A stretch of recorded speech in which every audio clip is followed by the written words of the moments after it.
Hey everybody, this is Roscoe, and this is the Family Service Saturday Show. It's Family Service Saturday. It's Family Service, hip hip hooray. We just have 4 more words to say. It's Family Service Saturday. I love it. Hey Roscoe, I am the son of I thought I used to do it all the time. Yeah, that's what I'm saying. Roscoe, come on, man. Are you listening? Sorry.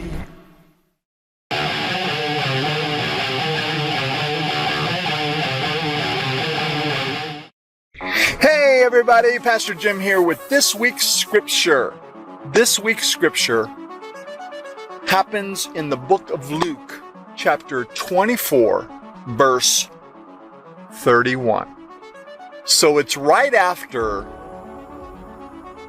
Jesus rises from the dead, and it's the same day and that he rose from the dead, and that the ladies went to the tomb, and so that's where this scripture comes into view. So Luke 24:31.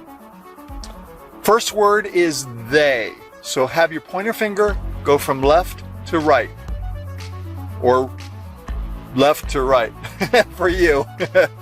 So they, first word right there, they.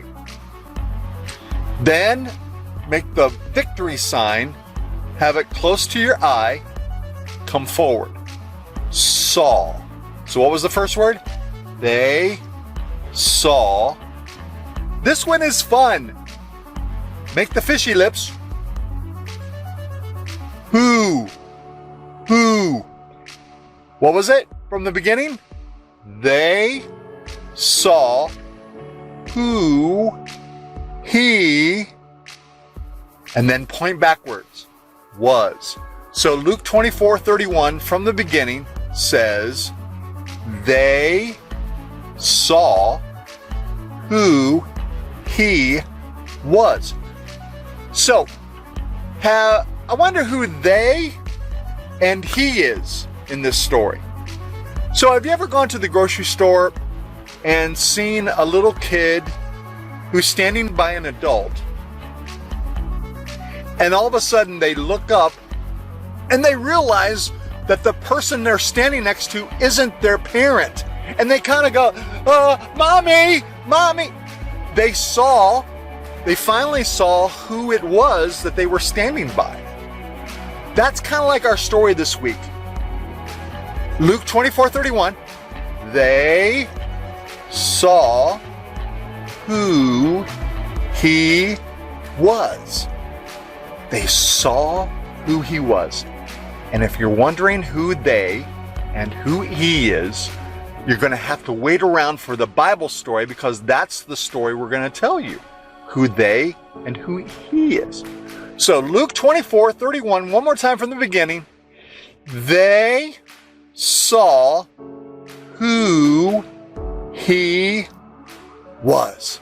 All right, that's our scripture for this week. Pastor Jim out. Peace.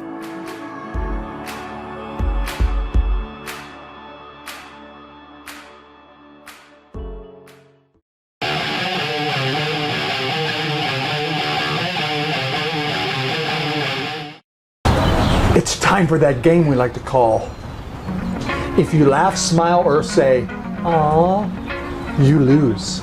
And we're here with the DeWitt family. They're awesome. Okay, so we're going to start with the first picture. Here it comes.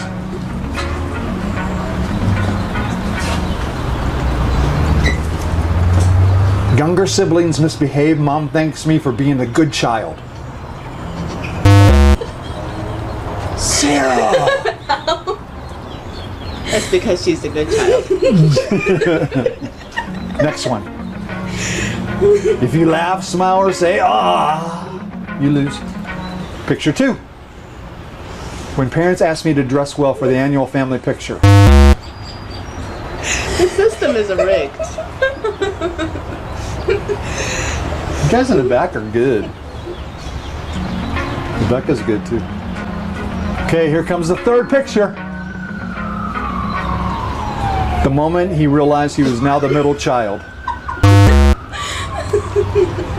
Oh! I think we got all of them on that one. These are getting way too close. If you laugh, smile, or say "aw," you lose. Picture number 4. You okay? I should have told you I was stopping. Nothing? Never ridden a horse? If you laugh, smile, or say "ah," you lose. Picture 5. Every family should have one.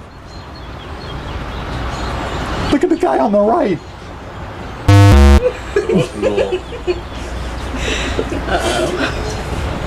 He's got chains on his boots. Okay, here comes picture number 6. Every family was sick. The entire family was sick. Didn't catch it. Good.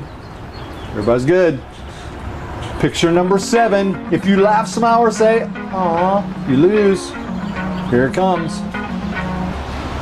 Can chow tree with bare hands, carry over 100 metric tons of gold, compress diamond with bare hands, slay dragons, brew potions that allow him to swim in lava, and can overcome all disease, dies of hunger. Sounds like adult life.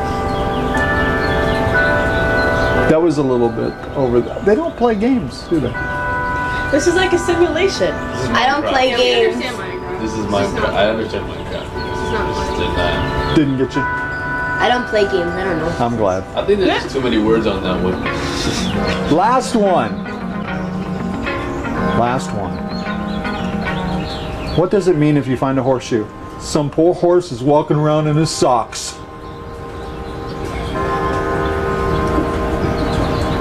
Nobody! You guys are good. Oh, you did? Some poor horse is walking around in his Like a socks. joke Lydia would say. And that's our game! If you laugh, smile, or say "aw," you lose. Good job! Do it, family!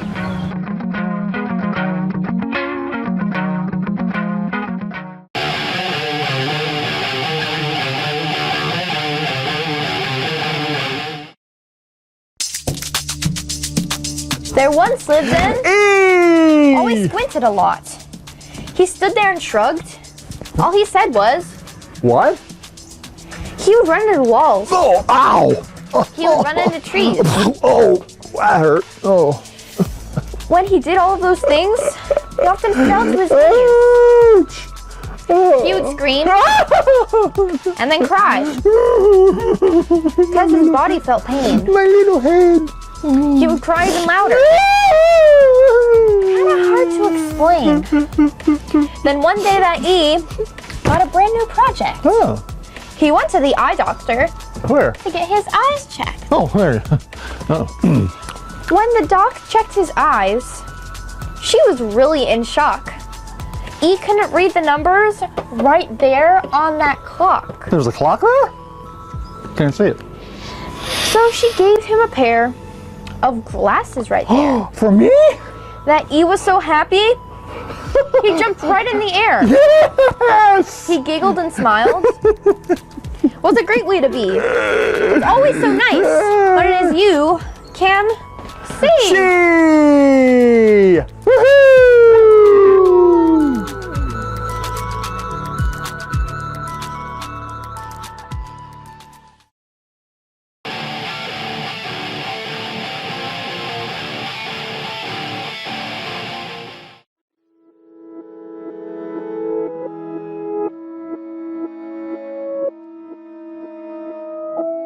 In the Bible, Book of Luke, chapter 24, we read a story about some friends of Jesus.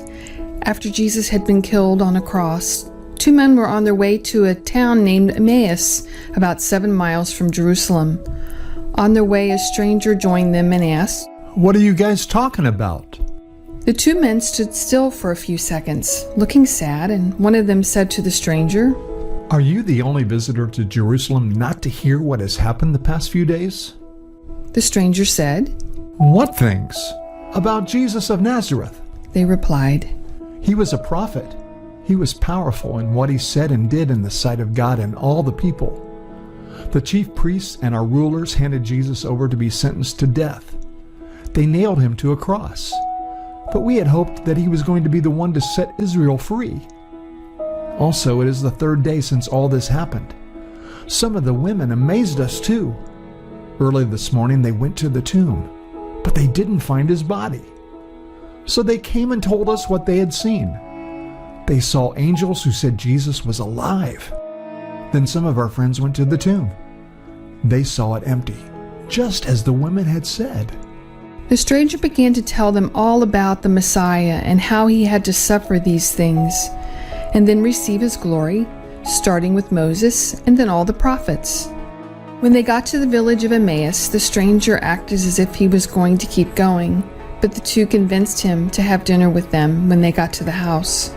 Then the stranger joined them at the table and took the bread, and when he gave thanks and broke it, the two recognized who the stranger was. It was Jesus himself. And then he disappeared. The two men ran all the way back to Jerusalem to find the rest of the disciples, because they saw who he was. The end.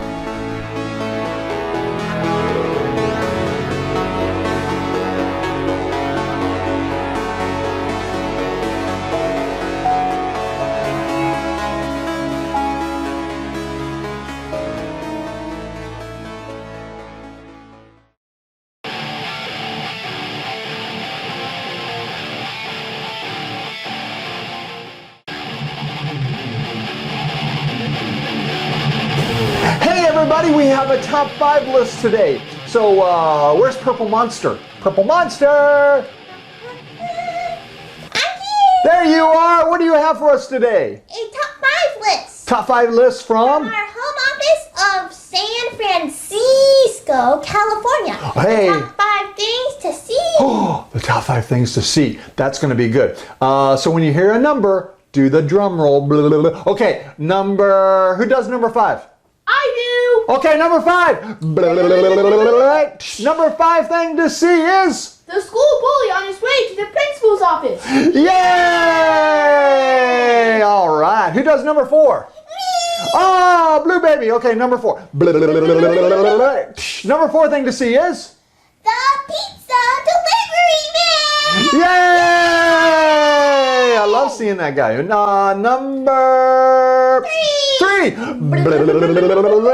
Number 3 thing to see is... 1,000 presents under the Christmas tree. All for you! Yay! 1,000 presents. That's awesome.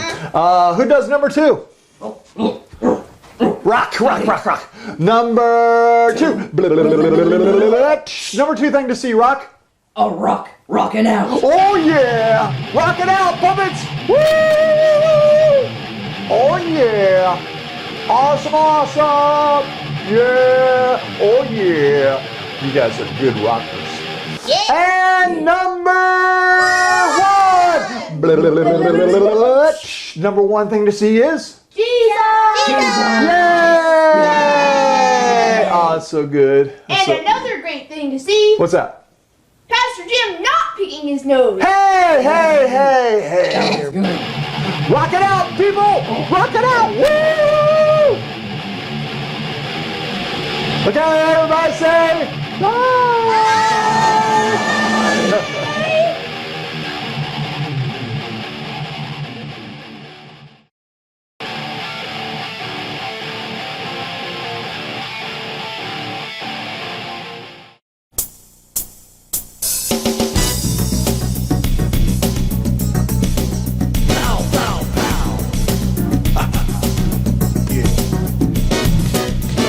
Tell a tree by the fruit that it grows. You can tell the wind by the way that it blows. You can tell the way by the way that it goes. You can tell my heart by the fruits that I show.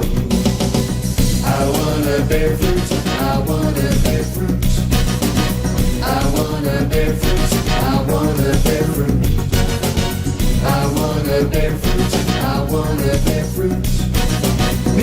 kindness, joy, yes, I wanna bear fruit.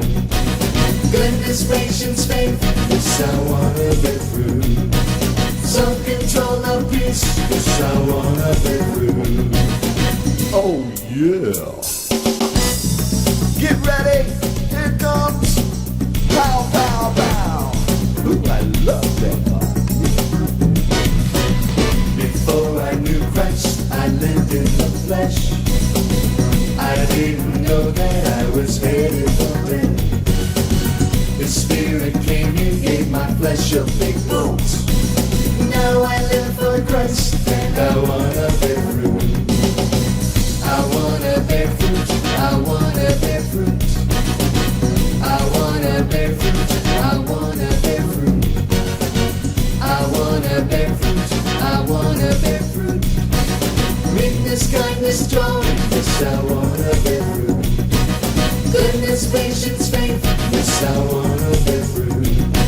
Self-control, love, peace, yes, I wanna bear fruit. Ready for change? Then yeah. I wanna bear fruit. I wanna bear fruit. Yeah. I wanna bear fruit. I wanna bear fruit. I wanna bear fruit. I wanna bear fruit. Goodness, kindness, joy, yes, I wanna bear fruit. Goodness, patience, faith, yes, I wanna bear fruit. Self-control, love, peace, yes, I wanna bear fruit. Meekness, kindness, joy, yes, I wanna bear fruit.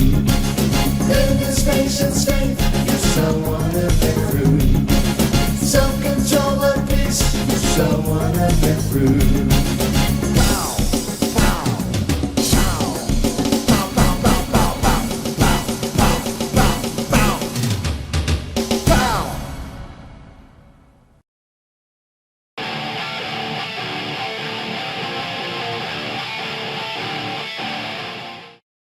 Hey everybody, Pastor Jim here with the message for this week, and I'm again back in the tree house. I love this place. It's so awesome up here. So this week I love this lesson. I love this story about the two guys on the road to Emmaus, and they were walking with Jesus and didn't even know it. And then when he broke the bread, that's when they finally realized, oh, this guy is Jesus. The same day that the women had seen him and heard the angel say that Jesus was alive. So, we've been talking about seeing Jesus for who he is, but I also wanted to challenge you this week. And I wanted to challenge you with this. Jesus, people need to see Jesus in you. And they also need to see who you are. A long time ago, we were living in a house. We bought a house in Cleveland for $34,000. It was a great house. And next door, there was an elderly couple. And I didn't really see the woman very often, the wife, but I saw the husband. And usually when I saw him, he was out trying to cut his grass. And he had one of those lawnmowers that you plug in. It's electric. And he would do like one row and then have to leave and go inside the house and rest for a bit. And then he would come out, turn the mower back on, do another row, go back inside the house. And one Saturday, I was out in the yard and I saw him mowing his grass, and I went over and I said, "Hey, could I mow your grass for you?" And he's like, No, it's fine. And I was like, okay. So I went back inside our house and I talked to our kids and I talked to Miss Kim and I said, "Hey, it takes him forever to mow his grass, and it's not that big of a yard. So we're going to look for him to leave with his wife. We're going to look for them to leave at some point. And I don't know if it was that same day or if it was a different week, but at some point, I remember being out in the yard. I see him and his wife, Miss Ann, get in their car and take off. And so I ran inside the house and I was to the kids. I was like, "Okay, It's go time. We need to go over and get the yard mowed and cleaned up and everything before they get back. We don't know how long they're going to be gone. So we ran over, we mowed their lawn, we did raking, we did clean up, we did as much as we could, and then we're like, okay, we got to go back in. And so we went back inside, and then we saw them pulling up and going into their house. And it wasn't until much, much later, after the husband passed away, we became really close friends with Miss Ann, and she told us a bunch of things. So we used to have band practice at our house, and she said, whenever you guys have band practice, I don't know, you guys probably don't realize, but all the neighbors come out and sit on their porches and listen to you guys play music. And I was like, no, I didn't know that. And she's like, we love to listen to your chants. I think she was Catholic. And so one day, she told me, and she had her finger curled up like this, and she was about 4'11". She looked up at me and she said, we knew it was you who mowed our grass, wasn't it? And I had to say, yes, it was us. You see, what happened was, Jesus inside of us, Jesus inside me and my kids and my wife, it came out. It came out. Whatever was inside of us came out. And so we did something for somebody. We didn't expect anything in return. We just wanted to do something nice. The fruits of the Spirit. When you live for Jesus, the fruits of the Spirit come out, and people see you for who you are, good or bad. And I'm not always good either. So, but my challenge for you is, be the kind of person that looks for opportunities to serve people, to love them, and to love them the way God loved them. A few years after that, where she was pointing her finger at me, we were leaving Cleveland to move to Cincinnati to take our first job in children's ministry.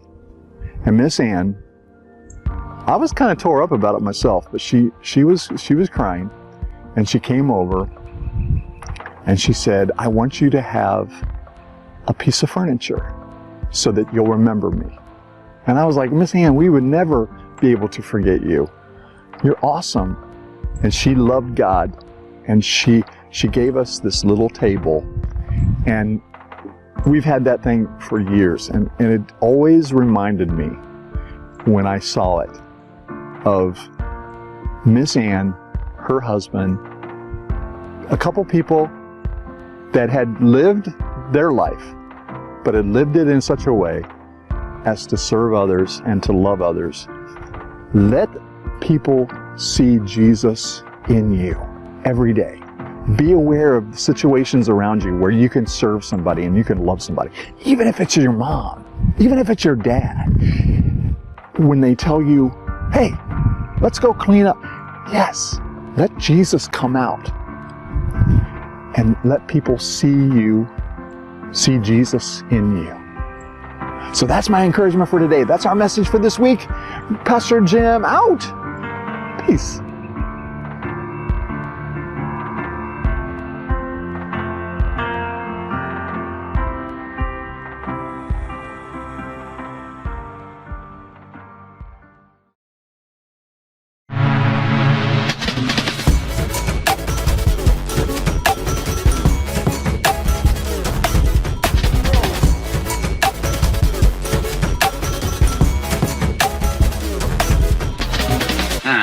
Magic. All right, Pastor Jim here with the final segment for the show this week. So we've been talking about paying attention. We've been talking about seeing Jesus who he really is. And there was a time when I was driving in Cincinnati, and I was driving in front of this guy. I kept noticing that he was in a big hurry, and he was behind me, and we were coming up to a school zone. Now this street had like a turn lane in the middle. So here I am, I see the school zone, and I think to myself, okay, it's 25. So I slow down to 25, and I notice the guy behind me is just freaking out. He's like so ticked off And he tears around me in the turn lane and in a school zone, 25, I mean, he must have been going 45, 50. And I was like, oh, man, are you serious? And then I thought to myself, I wonder if there's a cop up there. And just then, boop, boop, boop, boop, cop caught him.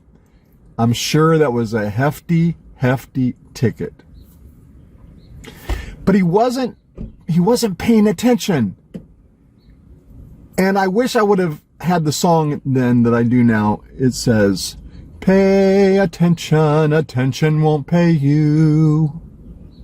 Just like those two guys that were walking down the road to Emmaus, and they're walking with Jesus and they don't even know it. And when did they realize who he was? When did they see him for who he was? When he broke the bread. And then all of a sudden, boom, he disappears. Man. And they ran 7 miles back to Jerusalem to tell everybody that they had seen him. But they saw who he was. They recognized who he was. They were paying attention finally. My final encouragement to you, and thank you for all the people that helped, the DeWitt family, you guys are awesome. Pay attention. Pay attention to see Jesus who he is for one thing, but then pay attention to the things that are going on around you. It's amazing when you pay attention. All right. Thanks again for everybody that helped this week. It was awesome. Segment 2 is in the books. We'll see you next week for another episode of Family Service Saturday. Pastor Jim out. Peace.